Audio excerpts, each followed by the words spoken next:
Bonjour Général Michel Yakovlev. Bonjour, Adrien. Merci beaucoup d'être là ce matin. Avant de parler de l'Ukraine, une première information qui concerne ce sommet de l'OTAN. Le président turc Erdogan s'est dit d'accord pour soutenir l'adhésion de la Suède à l'OTAN. Qu'est-ce que ça change? Ça change beaucoup.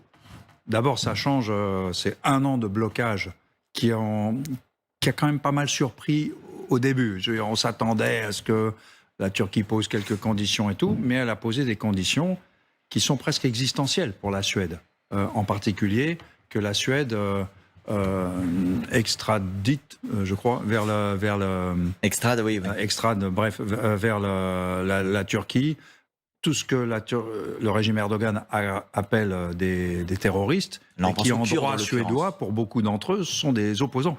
Et donc, si un pays de l'Union européenne admet que n'importe quel ressortissant turc sur son sol est à portée du régime, pour des motifs complètement spécieux, c'est existentiel pour la Suède. Il y a quand même une forme de contrepartie qui semble être mise par Erdogan. Il dit qu'il faut quand même que l'Union européenne rouvre les discussions d'adhésion à la Turquie. Et puis, on sait qu'il y a l'attente de F-16 américains aussi. Voilà. Biden et Erdogan doivent s'en parler. Oui. Alors, c'est scandaleux, cette attitude du président Erdogan.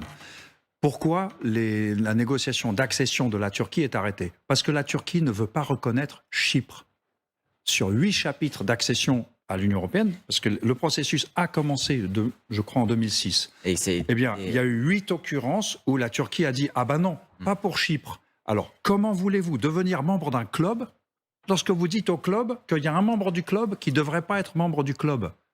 C'est fou, ça. Ça, c'est le régime Erdogan. Donc, quand le régime Erdogan dit l'Union européenne ne veut pas de la Turquie parce que soi-disant, etc., etc., déjà, commencez par reconnaître tous les membres du club, et puis après, soit dit en passant, appliquer l'acquis communautaire, parce que l'acquis communautaire s'appliquera à la Turquie, c'est pas l'acquis Erdogan qui s'appliquera à l'Europe. À l'inverse. On voit quand même qu'Erdogan cherche à envoyer des signaux. Enfin, en tout cas, c'est comme ça qu'on a lu ce week-end le fait qu'il avait autorisé Zelensky à revenir en Ukraine avec des combattants d'Azov, par exemple, ce qui a déclenché la colère de la Russie, disant c'était pas ce qui avait été convenu, il devait rester en Turquie jusqu'à la fin de la guerre. Est-ce que vous voyez quand même une forme de mouvement de la Turquie qui essaye de revenir un peu dans le giron occidental, européen, otanien? Alors, la Turquie est membre de l'OTAN, un membre éminent et parfois compliqué de l'OTAN. Depuis le début, l'OTAN lui dit va falloir choisir ton camp, camarade. Et ne pas être derrière Poutine. Ni à équidistance. Et oui, c'est pas équidistance. Si vous êtes membre d'une alliance, théoriquement, vous êtes membre de l'alliance. Hein. Sinon, faut quitter. Voilà. Maintenant, que la Turquie maximise son positionnement stratégique dans ce conflit, je veux dire, c'est dans son intérêt. Tout pays poursuit ses intérêts légitimes. Donc, on est quand même obligé de reconnaître qu'une puissance comme la Turquie, je veux dire, elle a des intérêts qui ne sont pas forcément les nôtres. Ça, il faut le comprendre. Et aussi. elle défend les siens avant de défendre ceux de l'OTAN. C'est logique. Venons-en à la question de l'Ukraine, parce que c'est quand même l'enjeu essentiel, malgré tout, de ce sommet de l'OTAN. Volodymyr Zelensky a redit qu'il attendait un signal clair à l'occasion de ce sommet. Joe Biden lui a redit Kiev n'est pas prêt à intégrer l'OTAN. Ce matin, la Maison-Blanche précise qu'il va y avoir une rencontre entre Biden et Zelensky demain, mercredi. Comment tout cela peut-il atterrir entre le signal clair demandé et l'idée que l'Ukraine n'est pas prête? Alors déjà, l'Ukraine et l'OTAN, si j'ose dire, ne parlent pas de la même chose et ne se comprennent pas mutuellement. L'Ukraine veut des garanties de sécurité, et ce qu'elle appelle les garanties de sécurité, ce sont les mêmes qui s'appliquent à nous, la France, l'article 5, en gros, au sens une attaque contre un des membres est une attaque contre la totalité des membres. Ça, c'est la garantie fondamentale, qui ne s'applique pas à l'Ukraine, puisqu'elle n'est pas... Puisqu'elle est réservée aux membres de l'OTAN. Alors, les Ukrainiens, que j'ai entendus en Ukraine, il y a une semaine, disaient nous voulons des garanties, les garanties de sécurité, entre guillemets, article 5, en cas de reprise du conflit. Bon, pour l'instant, on y est dans le conflit. Donc, on ne parle pas de reprise puisqu'on est dedans. Donc, ça sous-entend qu'il y ait cessation. En d'autres termes, s'il y a cessation, alors est-ce un cessez-le-feu, un armistice, bref, s'il y a cessation du conflit, à ce moment-là, on pourra discuter sur la carte, ça ressemble à quoi? Politiquement, ça ressemble à quoi? La configuration politique en Russie, en Ukraine, etc. Et à ce moment-là, on pourrait obtenir décidé de garanties de sécurité, après qui s'appliqueraient, vous voyez. Mais la balle est dans le camp des Ukrainiens et pas de l'OTAN. Un instant, général Yakovlev, parce que si on applique la philosophie de l'article 5 ou une sorte de parallèle avec l'article 5. L'article 5, c'est quand même, on regarde la formulation dans le traité, une attaque armée, vous en parliez, sera considérée comme une attaque dirigée contre toutes les parties et en conséquence, si une attaque se produit, chacune d'elles assistera à la partie attaquée, y compris l'emploi de la force armée. Dans ce que vous nous dites, ça veut dire que les Ukrainiens attendent que demain, s'ils sont attaqués, il y ait y compris une guerre directe entre les pays de l'OTAN et la Russie ? Très clairement, c'est ça qu'ils veulent. Au sens, en cas de reprise du conflit, admettons qu'il y ait eu cessation. Eh bien, à ce moment-là, il y aurait, l'Ukraine deviendrait membre de l'OTAN, et l'article 5 s'appliquerait. Alors après, s'appliquerait-il sur la totalité du territoire ukrainien tel que nous le reconnaissons ou pas ? Ça va faire partie des discussions douloureuses, mais très douloureuses. Garantie de sécurité, l'exemple qu'on entend parfois, c'est l'exemple israélien. Dire les États-Unis, par exemple, aujourd'hui, offrent des garanties à Israël. Déjà, peut-être précisez-nous, qu'est-ce que ça signifie ? Qu'est-ce que les États-Unis font ou ne font pas pour Israël qui pourrait valoir pour l'Ukraine ? Alors, pour beaucoup de choses, ce que les Américains font avec l'Ukraine est déjà en route, avec Israël est déjà en route pour l'Ukraine. La grande différence entre Israël et l'Ukraine, c'est que Israël est une puissance nucléaire. Et ça, c'est pas dans la garantie, d'ailleurs, soit dit en passant. Mais donc, fondamentalement, on est quand même dans un autre contexte. Et le monstre militaire dans la région, c'est Israël, c'est pas les voisins. Voilà. Bon, maintenant, dans la garantie américaine, alors il y a un certain ensemble de traités, d'accords, etc. C'est très profond. C'est un partenariat militaire très profond, avec des exercices, avec des échanges, il y a des stockages de munitions et de matériel américain en Israël. Bon, à la limite, les Américains pourraient stocker du matériel en Ukraine. Il y a une aide des milliards de dollars chaque année en matériel de guerre, en munitions, etc., qui ont eu lieu pour l'Ukraine et qui ont lieu aujourd'hui. Et je pense que ce que les Américains ont donné en Ukraine, c'est l'équivalent de 5 ou 8 annuités israéliennes, en réalité. Donc, l'aide à l'entraînement, des accords de renseignement. Les Américains sont allés avec les Ukrainiens en renseignement, alors sur la zone d'intérêt, sont allés encore plus loin que ce qu'ils font avec Israël. Donc, à bien des égards, ce que les Américains font avec l'Ukraine dépasse déjà ce qu'ils font avec Israël. La différence étant que ce ne sont pas des accords signés, écrits, etc. Ça se fait de manière empirique. Voilà. Il y a quand même un point qui interpelle la prudence des États-Unis sur cette question de l'adhésion éventuelle de l'Ukraine à l'OTAN et du calendrier. Ce matin, la Maison-Blanche redit pas de calendrier à l'occasion de ce sommet. On comprend bien que les États-Unis ne veulent pas se lier les mains. Quelles conséquences ça va avoir dès lors que les États-Unis disent pas de calendrier ? En réalité, il n'y a pas de suspense. Les États-Unis le disent, ça va se faire. Mais c'est pragmatique de dire pas de calendrier, puisque comme je vous ai dit, c'est lié à un événement. La garantie s'appliquerait au sens l'entrée de l'Ukraine dans l'OTAN, en gros, s'appliquerait après une cessation de conflit. Au sens, cesser le conflit actuel, après on discute. Donc c'est basé sur une condition et pas sur un délai, pas sur un échéancier. Il y a quand même la question aussi de savoir comment la Russie va réagir à tout ça. Dès hier, le Kremlin affirmait l'adhésion de l'Ukraine à l'OTAN aurait, je cite, des conséquences très négatives pour la sécurité européenne. Bon, ce sont des mots. Une fois ces mots prononcés, que la Russie peut-elle faire ? En l'occurrence, là, elle va continuer à souffler. Alors, qui a des conséquences négatives sur la sécurité en Europe ? C'est quand même la Russie de prime abord. Donc venant d'eux, j'ai un sourire. On en rirait si la situation n'était pas si tragique. Même s'il y a la rhétorique russe depuis le début de dire c'est l'OTAN qui agresse, c'est l'OTAN qui est censé avoir agressé Poutine. Oui, alors l'OTAN ne les agressait pas. L'Ukraine n'était pas candidate à l'OTAN. Elle avait renoncé à sa candidature à l'OTAN et à l'UE d'ailleurs en 2010, au soulagement, soit dit en passant, de à peu près tous les membres de l'OTAN. Bon, donc la question était au frigidaire. Et en 2014, les Russes Poutine leur fait le coup de la Crimée et du Donbass.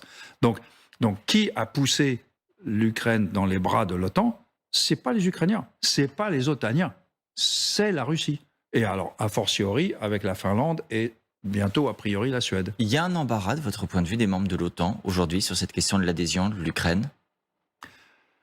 Un embarras, non, mais comme je disais, c'est parce que les deux côtés, hein, OTAN et Ukraine, parlent en décalé. L'Ukraine veut rejoindre l'OTAN, mais ne comprend pas tout à fait ce que c'est que l'OTAN et ce que être membre signifie. Et l'OTAN perçoit mal, ne comprend pas l'Ukraine, en fait. Et en particulier parce que l'OTAN est dans le mode... l'Ukraine est déjà un partenaire de l'OTAN depuis 1994, je crois. Très actif dans nos opérations, par exemple de lutte contre la piraterie avec la frégate Saradachny, etc. Donc l'Ukraine est un bon partenaire, un partenaire fiable de l'OTAN, jusqu'à que maintenant agressé. Bon, pour l'OTAN, 31 membres, la moitié des membres de l'OTAN aujourd'hui ont commencé comme partenaires de l'OTAN. C'est la République tchèque, la Slovaquie, la Croatie, la Pologne, les Pays-Baltes. L'élargissement depuis la chute. L'élargissement. Donc la moitié ont commencé comme partenaires. Et tous ces nouveaux membres de l'OTAN sont rentrés dans l'OTAN dans la position du supplicant, les deux paumes levées vers le ciel. S'il vous plaît, prenez-moi, soyez gentils, je voudrais devenir membre de votre grande famille. Et donc l'OTAN a une sorte d'attitude vis-à-vis des partenaires futurs membres qui est très franchement condescendante. Il y a encore une différence entre les anciens et les plus récents au sein de l'OTAN. Oui, le canal historique et bon, maintenant, je veux dire, la condescendance, quand on voit ce que fait la Pologne... très proactive. Très proactive, avec un... Donc, ça se résorbe avec le temps. Et puis, il y a des relations amicales. Et il y a un président du comité militaire, Piotr Pavel, qui était tchèque. Donc, mais ce que l'OTAN ne comprend pas, c'est que quand l'Ukraine deviendra membre, ça ne sera pas du tout un nouveau membre comme les autres. L'Ukraine rentrera dans l'OTAN en disant « Moi, j'ai fait la guerre pour vous ». Est-ce que quelqu'un d'autre a fait la guerre ici ? Personne. Moi, j'ai fait la guerre pour vous. Je suis de plein droit membre de ce club.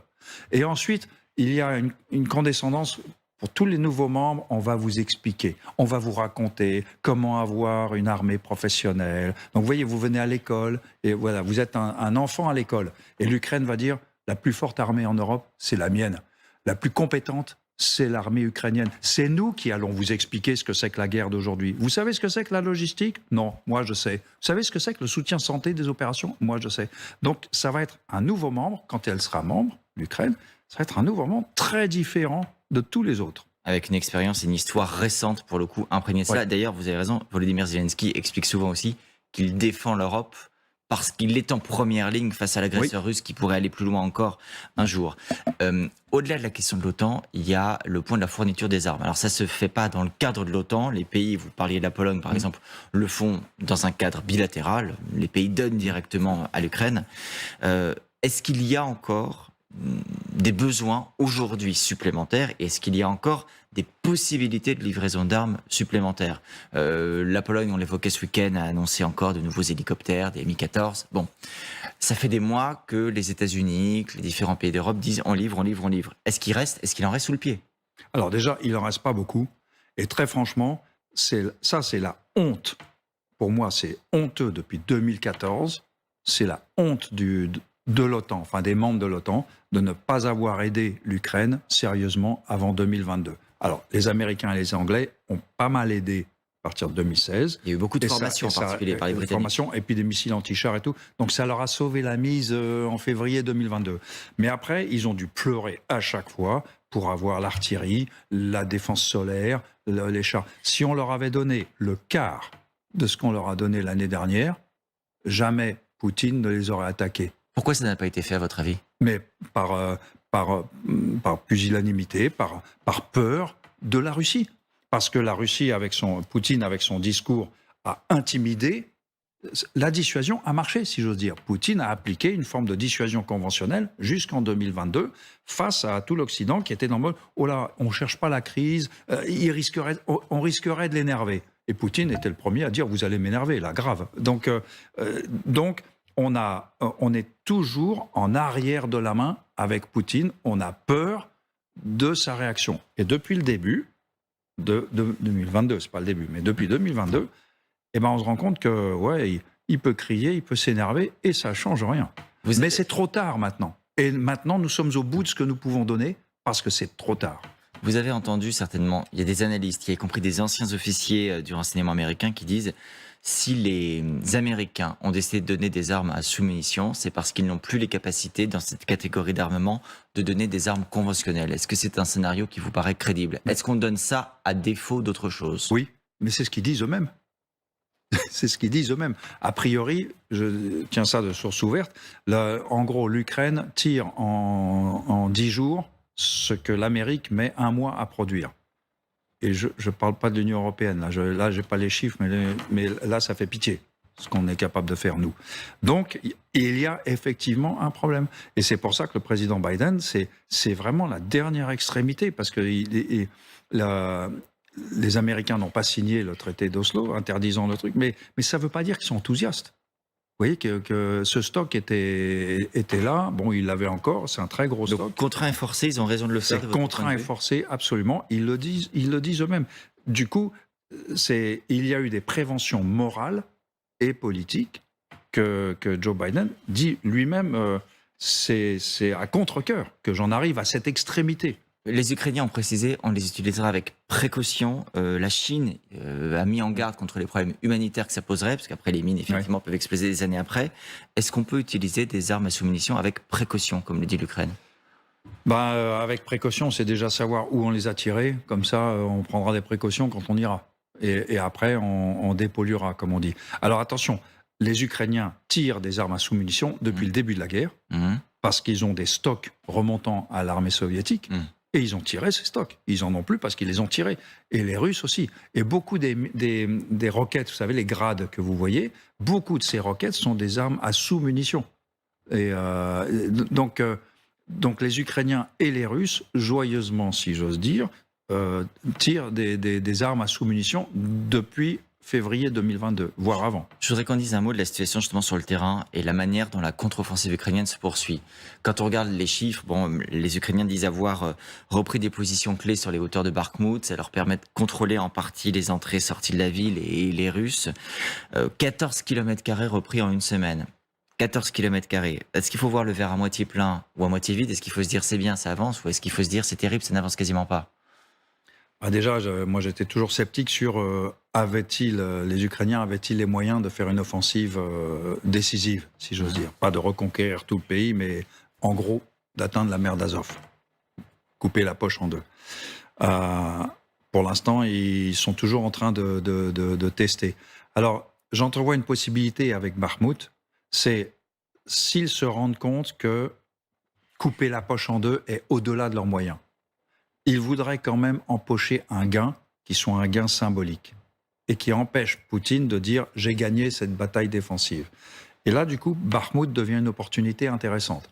S'ils arrivent effectivement à encercler Bakhmout, ils vont forcer les Russes soit à quitter Bakhmout, soit à se rendre. Et sachant que Bakhmout, qui n'a aucun intérêt en soi, mais qui est devenu un symbole... mais ce sera un symbole suffisant pour dire la contre-offensive a eu un effet. Si les Ukrainiens reprennent Bakhmout, le seul succès dont a pu se prévaloir l'armée russe depuis 300 jours, c'était Bakhmout. S'ils reprennent Bakhmout, ça ne changera rien sur la situation stratégique, ça ne coupera pas la poche en deux, le tracé s'arrêtera là, mais psychologiquement, ils auront empoché une victoire conséquente. Ce qui fait que c'est peut-être le plan B, si j'ose dire. Mais ça veut dire que quand même, le gain territorial, la conquête au sol a un intérêt pour les Ukrainiens. C'est quand même l'un des objectifs. Parce que dans les critères d'évaluation, on se dit, est-ce qu'il faut raisonner terrain conquis? Est-ce qu'il faut raisonner affaiblissement de l'armée russe? Non, c'est pas en kilomètres carrés. C'est un symbole. Bakhmout, c'est un nom sur une carte. Donc, Bakhmout est libéré, Bakhmout redevient ukrainienne. Ça ne vaut plus rien, Bakhmout. Enfin, puis il faudra dépolluer, soit dit en passant, au sens avec toutes les munitions non explosées qui traînent. Enfin, oui, c'est un gros boulot. Mais au moins, ça veut dire la seule victoire que Poutine avait à son crédit, il l'a perdue. Est-ce que les Ukrainiens auront au moins réussi à affaiblir l'armée russe dans des proportions suffisamment significatives pour que ça change la suite de la guerre? Je ne suis pas convaincu parce qu'ils s'affaiblissent aussi. En gros, on est dans une phase de combat où les pertes sont partagées. En gros, là, ils ne tuent pas 3 fois plus de Russes qu'ils ne perdent eux-mêmes. En gros, statistiquement, et quoi qu'ils en disent, quoi que dise la propagande, statistiquement, la guerre industrielle, c'est ça.